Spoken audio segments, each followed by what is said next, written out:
Welcome to my home. You mean my home? Okay, it's neither of our homes. But it is our podcast. Glitter and gay. Coming your way. So thanks for tuning in Today. Kick us off, Glenda. Unexpected miracles. Unexpected miracles.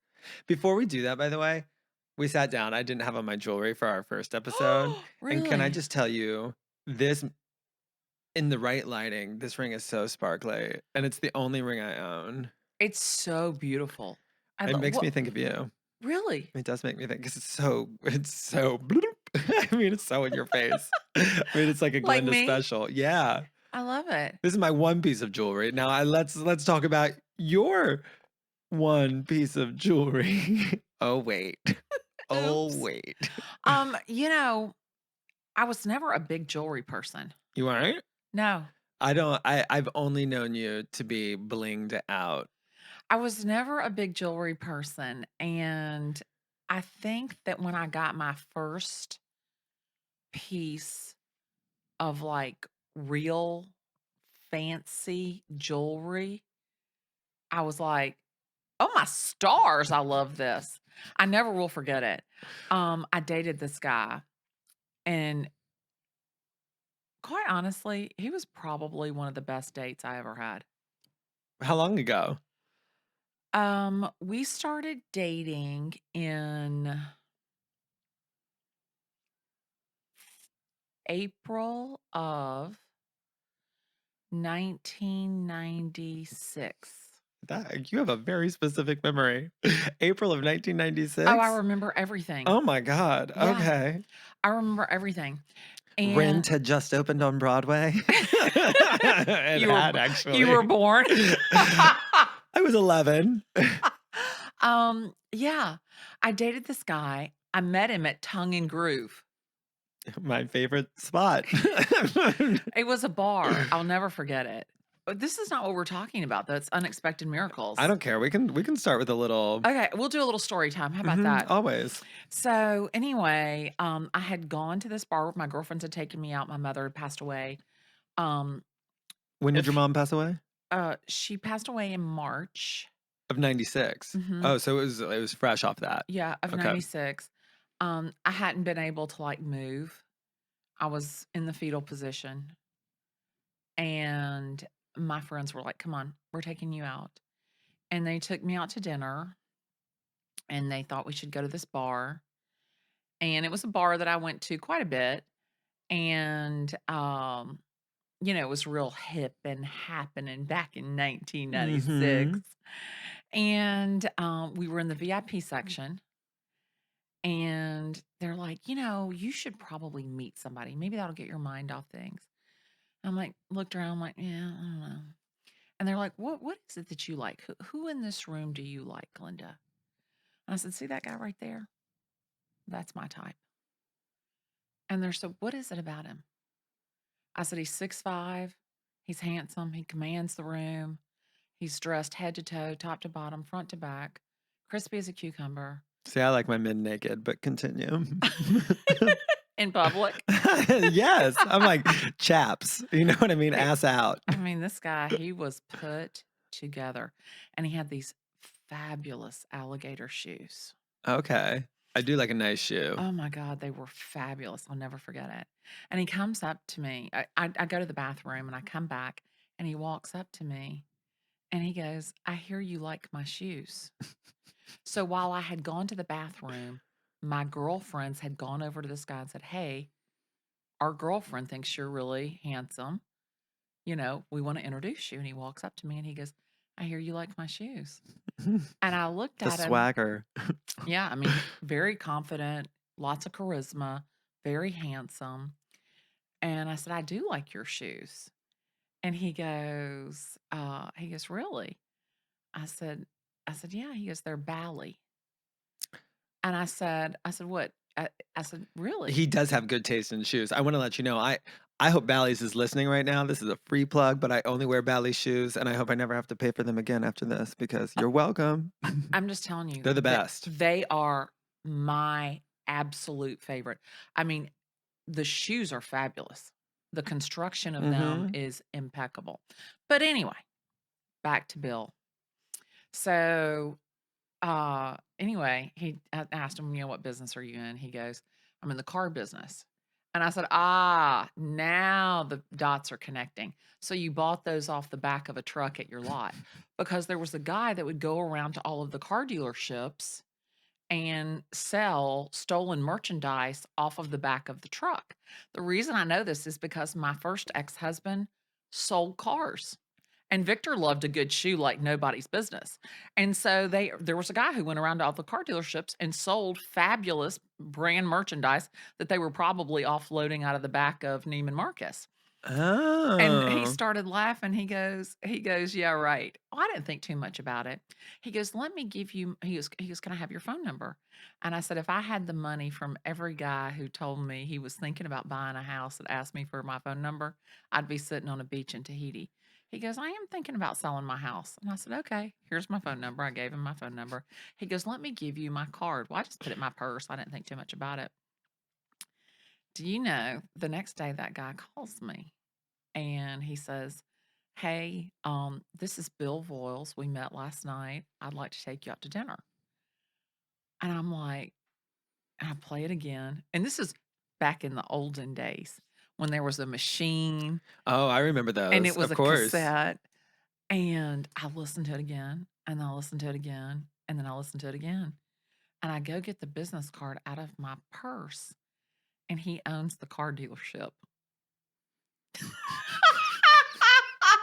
I said, because I had said to him that night, I said, let me guess, you sell used cars. And he goes, well, I do sell used cars. He didn't tell me he owned the whole damn dealership. So anyway, but as soon as he said his name was Bill Voiles, they own 7, 8, 10 car dealerships in Atlanta. Very big car family. I Okay. had no idea. But do you know what? He was an amazing date. Oh, really? He was an amazing person. I mean, I look back on the time that I spent with him. He was a wonderful, wonderful person. Wow. Yeah, and I saw him last year How's he doing? at a funeral. Okay. He's alive. He Okay, was so it not the wasn't his. deceased. No, no, no, Okay. no. No, I mean, but it was so funny. I remember we're on our first date and he goes, well, 30 years ago, blah, blah, blah. Well, 30 years ago, blah, blah, blah. Well, 30 years ago, blah, blah, blah. I said, how old are you? And he was 45 and I was 30, Oh, so now he's 70. 70. Yeah, and still handsome as ever. Okay. I mean, sharp like you cannot believe. Mm. But it was funny because every time I think about it, and we're talking about, like small miracles. I just want to point out, I asked you about your jewelry. Oh, fuck. And Sorry. we ended up all the way over here, which is what I love about your brain. Oh my We could God. talk about jewelry another day, girl. But I love a love so story too.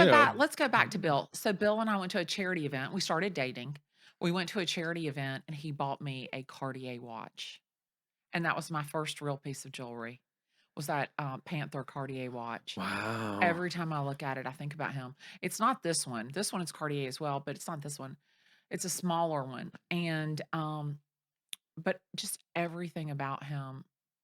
And the episode is about miracles. Mm-hmm. So Bill actually took me on a trip to London. And How long did you date Bill that you got a Cartier watch and a trip to London? Oh my gosh, he spoiled me like you could not believe. He was Prince Charming. Ah. I was on the last voyage of the Royal Yacht Britannia from Aberdeen, Scotland, back into London before they decommissioned it. Oh my God. If my boyfriend is listening to this right now, he's like, I'm getting gypped. He's like, he's like, Tyler's like pretty successful. And like, I get to go to, I don't, Chelsea. The Hamptons. Chelsea. You know what I mean? He does get to go to the Hamptons. I was going to say that. And I was like, that sounds fabulous. Let me just say, he gets to come from Queens to Chelsea. That's right. Exactly. Heat him up a hot pocket, feed him well. Yeah. Bill was great though. But it's funny because I think about the time that I spent with him and it was interesting because he was so much older than me and he was so smart. He was just so smart. I learned a lot from him about moving from service provider into relationship. because he was never salesy, Mm-hmm. and he loved people. He walked in and commanded a presence. It was just he was a great person. One of the moments in my life that I look back on, there's so many. Right. I mean, I think about when I got my broker's license and started my company, Mm-hmm. and I think about I had $46 when I got divorced from Wilson. He had taken all the money out of the checking account, and I had $46. And I think about like Panda Express and the Stouffer's frozen foods that I fed my kids, and knowing that I didn't have anybody to fall back on. Both my parents were deceased. So I look back on those things, and while I think that it was a very difficult time of my life, it was a miracle that I made it through that. Mm-hmm. It was. Amen. It was. But I came out on the other side. But what about you? I mean, you're so young, I'm 36. but you're so young. It is young, actually. And now that I am 36, because remember I used to, like, when I was in my 20s, I'd be like, oh, they're like their mid 30s, they're 40, they're established. And then you get up there and you're like, oh, you have so much more to do, you know? But the thing about it is that at 36, you've lived a lot of life. It's been a ride for sure. I mean, it's been a huge ride. Um, it's funny because when we talked about doing this episode, there's a lot of, and I know you can relate to this, and I'm sure you have 100,000 stories around this too, of just like that little thing that you did, that first TikTok video. You probably just thought it was gonna be like a fun thing, right? Yeah. And then it grew into something huge. The amount of times that we've closed a teeny tiny sale that led to a string of referrals that led to a huge sale. You know what I mean? There's Yeah. like all things like that that I was thinking about, and those are my favorite moments in life. Like, Yeah. and I have a practice that I highly recommend to you, that I recommend to everybody who's listening to this, that is something that keeps me in gratitude, which is anytime something great happens that's like really exciting, I fall in love, I close a big sale, I get to go on a trip. I try to just quickly, I don't make it like a huge practice, quickly tie the dots back as far as I can to like what was the set of dominoes and what was that initial domino that like fell over that led to this moment. And I specifically do it around sales that I close, especially bigger sales. And when I close a big sale, I'm like, how did I meet this person? And then I'm like, how did I meet that person? And then who introduced me to that person? And I try to take it back as far as my memory will allow.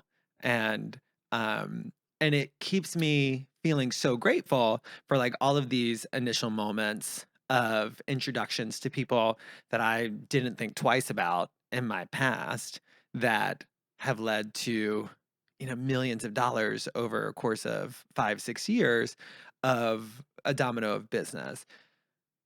Let me ask you a question. Yeah. Do you connect the dot back to an action, or you always connect it back to a person? In business, it's almost always a person, because I'm like, what was that relationship? Talking about relationships from you, I'm like, what was that relationship that I probably didn't think twice about?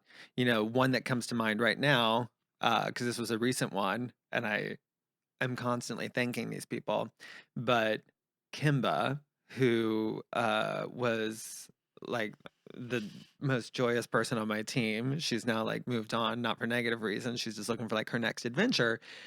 But she is like our big supporter. She loves our team. She's in a great relationship. Her boyfriend's parents own this townhouse on the Upper West Side. And it was a beautiful townhouse, a trophy sale for us last year. These buyers came to that townhouse and didn't buy the townhouse, but ended up selling their place with me and Tribeca. And then they referred me a bunch of business, and I ended up selling this top interior designer's place, Carolyn Presley, if you're listening, and Tribeca, that I co-listed with KJ, actually, and we sold it together. And it was this funny moment of us both realizing we were pitching the same listing at the same time. We're on the same TV show. We decided to do it together. Now I've been visiting these people down in Palm Beach, and all of these people have become like really good friends of mine. And I trace it all the time. I mean, like, I'm so grateful for my assistant, Kimba, because that was like that initial thing that led to that townhouse, that led to the direct buyers, that led to the sale in Tribeca, that led to this other designer. And, that was all in the course of like 6 months. And, those are like things that it's just fun for me to think about. And it's fun for me to be like, you don't know where that business opportunity is going to come from. But this is one of the only episodes I put a lot of thought into because I was like, there's a lot of stories I could tell. But there's one that is really, really special to me. And it goes back a long way. But there was a time, so I started in real estate technically in 2006. Rentals are a huge business in the city. I could tell the story of how I almost didn't get in, and then I did, and then I struggled for a long time, and then my career took off, and I didn't give up. But if I had to pinpoint one hugely unexpected miracle that has changed my life in single-handedly the most dramatic way, that was nothing when it happened, and the reason I am who I am today is 2008. I had been in the business for 2 years, was not making any money. I was actually waiting tables at Planet Hollywood in Times Square I was kind of like moonlighting just so I could put food on the table. I was living 3 or 4 months behind in rent constantly, credit cards maxed out. I was not in good financial shape at all. And because I wasn't making money, when the market crashed in 2008, I was like, well, now I'm down. I was like, I kept thinking like I was about to take off. And I was like, now I'm definitely not going to take off. And it was finally like I was about to swallow that humble pie, and realize my mom really wanted me to move back home with her to Alabama and go back to college because I didn't go to college, and, and get like a real career, a real job. And in the back of my head, I really thought that was a good idea. I was like, you know what? I was like, I'm struggling. Like, money is the devil to me right now. It like lives inside my soul and eats me alive every single day. I didn't want to answer my phone because I didn't know if it was a debt collector or a new client. And I remember, and this was also when I was a heavy drinker. And it was the day I decided. I was like, okay, I got to figure it out. I'm going home. And back then, all I did was rentals, and I posted Craigslist ads all day long, and I would sling like $2,000 studios. By the time the money's all split up, you're making like $500, and that's before taxes. And and I was lucky if I was doing like 2 of those a month. I just couldn't figure out how to play the game, and so I was not making any money. And I never advertised anything over $2,000 because I was like, your phone doesn't ring on Craigslist if it's more than $2,000. It was the cheap shit that made your phone ring. Right. And there was an agent who sat next to me, and she knew I was having a bad day. And I was sitting next to her, and I was like, I'm quitting. I was like, I'm going home. And she's like, let me go buy you a drink. And right before we did, I don't know what made me do it. I posted this rental. It was $6,000 a month for a 3-bedroom, which was a huge deal to me at the time. And I just put it on Craigslist. And they were open listings. You could advertise whatever you wanted to advertise. And so I just put up like this. It wasn't my exclusive or anything. It was just like a random thing that I could show up and rent. And when she ended up buying me like a few drinks, and I was pretty toasted. And my phone rings, and I usually didn't answer my phone anymore because it was always debt collectors. But I answered, and it was these guys, and they're like, "Hey, we're calling about this 3-bedroom you just posted on Madison Avenue." And I was like, okay, I'm pretty drunk. And this is also before I lost weight. So I'm like drunk and like chubby and like jolly gay boy. That was kind of like my persona back then. And I meet up with them, and it's these 3 guys who had just graduated from Princeton, and showed them the apartment. They didn't like the apartment, but we hit it off. And a week later, I ended up closing them on a very nice rental, about the same price point, somewhere right around $6,000. And the commission on that for me was like $3,000. And it was enough for me to say like, okay, I'm gonna stay a little bit longer. I'm just Right. gonna, and because they had all just graduated from Princeton and we hit it off, I ended up doing like 80 deals with Princeton grads across like the next 3 months, and I made like $200,000 in those 3 months, and it saved my life. I mean, it saved my life. And and so I always think, especially Perry Palmetto, who was one of the 3 boys, he was the one who made so many introductions for me, and then it was just like the tree kept growing. And then I eventually, from Princeton, it was like this Ivy League network, which always made me laugh because I did not go to college, and I was like, "Why are Right. these people working with me?" Right. Princeton became Harvard, Harvard became Yale, and I was handling relocation for all 3 of the schools, and it was the fresh graduates moving from Harvard to the city, and that became my business for a few years. David and Phil graduated from Yale.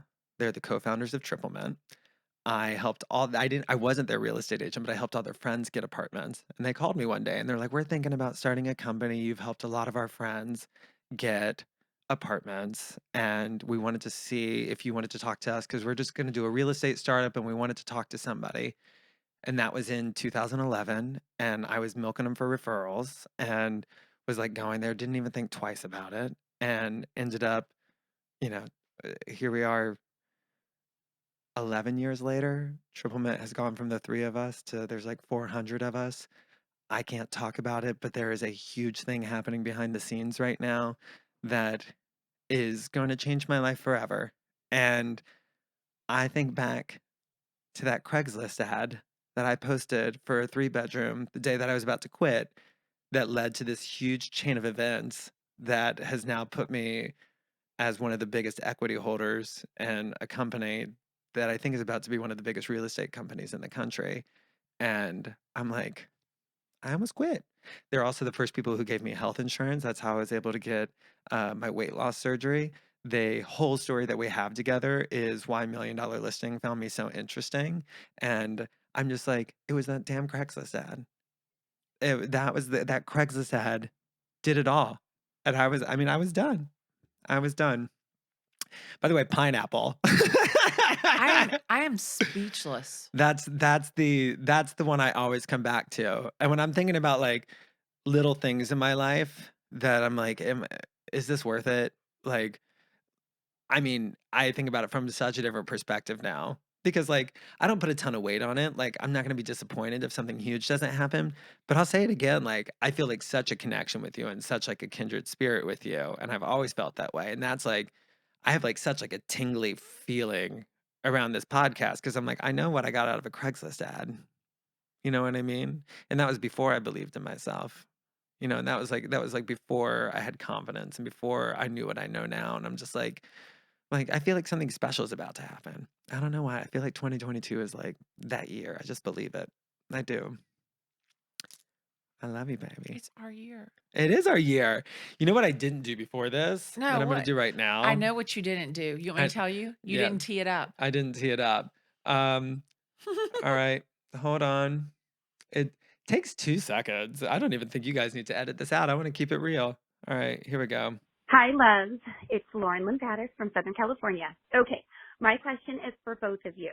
We know it's hard to clock out of our job as real estate agents.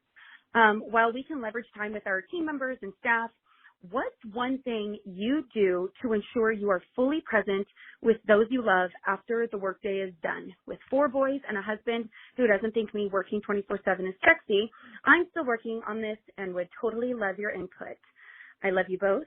Thank you so much for answering my question. Do you know Lauren?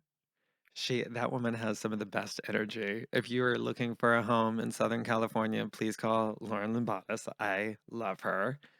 Um, I think you're gonna have more to say about this. I am in a different position than a lot of people because I'm in a new relationship. We've been together for about a year, but otherwise, I don't have kids. I've spent the majority of my life single, so I have been able to devote the majority of myself to my business. That said, I have to recharge. I can't do this nonstop. I think some people think that I just like come out kicking and screaming. Like I have very dedicated me time. I set boundaries, especially communication boundaries. I'm not, and people who work with me know this, and it's not a secret. I think it's a little bit opposite of what a lot of real estate agents say, but I'm not available 24/7. I'm not. That you get me during business hours, and then I'm living my life because I'm working for my life, not living to work. And things that I do is like a big thing is I put red receipts on. That has changed my life in terms of boundaries because most people text me and they know I have my red receipts on. I do not open your text message until I'm ready to respond. And so if you see it says delivered, that is me setting a boundary. And you will know when I have read your text message and I will respond then. And my team says it all the time. They're like, Tyler's busy. Tyler's doing something. He hasn't read my text message. And and of course, if it's important, I always say my lifeline is Bailey because I always respond instantly to Bailey. She knows exactly how to communicate with me to where it never feels like work. And so my team knows if it's important and it's like it needs to happen right now, that they contact her and then she contacts me. But I know it sounds simple. Red receipts. It's my boundary setter. And if it does not say red, it means that I'm doing something that's for me. And I like that. That's interesting because it probably means that you respond when you read it. I do. Yeah. Immediately. Yeah, because, the kids say, "You left me on red." And at first I thought it was, "You left me on red, RED," but it's not. You left me on red, like READ, and you didn't respond. Mm-hmm. So, and that's like the ultimate disrespect. Like, let me tell you, I read your text message and I chose not to respond. So, that's very interesting to me that you almost use it as a boundary Mm-hmm. rather than a kind of like an FU. Mm-hmm. But I guess it could be an FU if you didn't respond. But anyway, That's um, happened. so interesting. I never will forget. I was on vacation with my family. We were in Amelia Island, Florida, at the Ritz Carlton, and this seller was blowing up my phone. I was listing his house. I just listed his house, and he was just an asshole. And he like demanded to speak with me. And I left the swimming pool. The World Cup was on. I left the World Cup party. I left dinner. I left breakfast, all to deal with this guy. I get back from Atlanta. I get an offer on his house the next week. He's on vacation. I call him and he says to me, "I'll need to deal with you next week. I'm on vacation with my family. Don't call me back." The entire week of my vacation with my family, he had blown up my phone, knowing I was on vacation, knowing that my team was there to take care of it. He demanded to speak with me, but yet when he was on vacation, he wouldn't deal with me. I learned more from that exchange than any other exchange in my life. I went and got my sign and my lockbox. I gave him back his listing, and at that moment, I would put my phone away. When I am with my family, when I am with my children, when I am with someone, they are my priority. The Mm-hmm. person in front of me, no matter who it is, no matter what it is, that person is important to me. I put my phone on airplane mode. Nobody dies because we don't respond. Amen. Period. There's nothing I can't do at 9 p.m. that I can't do at 8 a.m. tomorrow. Exactly. And this is the thing is you're never going to get this moment back. Mm-hmm. And if you're stealing that from your children, from your family, from the person who's in front of you and important to you, then really you're cheating yourself. Yeah. And I think there is a plague in our business, and you're going to hear me talk a lot about this season, of I work harder than anybody else. I'm always available. I'm on my phone 24/7. Your instant response to me, I get it. It's nice. But I've had to take a step back from that. Remember, like, I'm doing this to live the life of my dreams. And I happen to love my job. I'm so grateful that I love my job. I love doing it. But I'm doing it so that I can enjoy my life, so that I can go on fabulous trips, so that I can live in a fabulous home, that I can enjoy amazing dinners with people. And like that's simply to fund the job. I mean, to fund the life. Yeah. And like Lauren, like you're going to have to create some boundaries and remember, like, why do you do what you do? right? I know she loves her kids. Yeah. Her social media is all about her boys and how much she loves her boys, and and I feel like it's okay. And I also think that the vast majority of your clients are going to respect that. They're going to love it. And the people who don't, I'm like, they suck that energy up. Yeah. I'm not trying to close every deal. No, You know me what I either. mean? Like if we're not meant to do business together, Yeah. please go find your person. Absolutely. Go find your 100%. person. Yeah, I don't want anybody in a relationship with me because of a piece of paper. Amen. Yeah, I want people who want to do business with me, who respect me enough. And everybody knows, like, they know how I am. Everybody that knows me, everybody that does business with me knows that. So for me, I think that it's so critical just to be present and in the moment. Because if you're important enough for me to sit here across from you, you don't want me looking at my phone. Yeah. We'll finish this episode with, I got one great piece of advice back in 2016 when one of the ugliest elections of all time was happening. It was like the most hated Democrat and the most hated Republican. And, it like there was just so much negativity going on. And I was at a real estate seminar. And the person who was speaking was talking about how, like, you don't have to do a deal with every single person you meet. As a matter of fact, you only need 10% of the people you meet to think you're awesome. 90% can think you suck. And if you need proof of that, look at our election right now, because two of the most hated people in our country are up to run it. Like one of them is going to be in charge, and they Yeah. are just two of like the most controversial people out there. And they were like, so just know 10% of raving fans, you could take over the world. What a huge statement. It's true. It's true. I only need 10% of the people listening to this to tell their friends. That's right. Yeah. And who's not going to tell their friend? Please subscribe, rate, and review. Is that what they do on podcasts? I have no idea. I think they won't be able to get enough of us. I know. Well, we have to give call to action. So share this with your friends. Subscribe. Like, heart. Is Is that an option? I don't know. Put it in your Instagram stories. That's right. Put the link in your story and tag us, and we'll repost it on our social. Yeah. I think that's a great idea. Oh my goodness. We're geniuses. We're so awesome.